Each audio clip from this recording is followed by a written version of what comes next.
giant corporations are in bed with all of this stuff.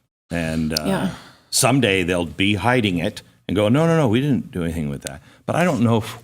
I don't think they even have to now. I mean, if it really gets to the transhumanist point and they can just manipulate, this is an attempt to manipulate consciousness. Yes. Really. So, and memory and all of that. I mean, they don't have to even bother with it anymore once it gets to that point.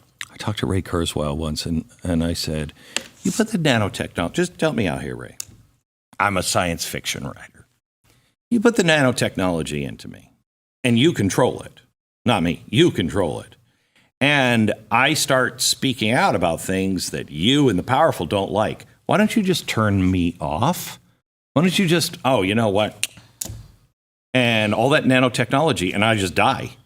Sure. And his response was, because we wouldn't do that. Yeah, let's trust us. How has that gone for the, past 100 years or so? Right. And if organized crime are the people in charge, are you going to trust them? I mean, they want us to trust in them. If you look at the World Economic Forum or even the Biden administration and a lot of their policy documents, one of their main focuses are rebuilding trust with the public. And it's not working. Yeah, it's not. But they may be looking at drastic interventions to make it work. And I think, if we're transhumanism to be shoehorned through, that could happen. And if you're seeing this... these mergers, because there's many of them, of Silicon Valley companies and big pharma, they're framing it as healthcare, but it's eugenics being framed as healthcare.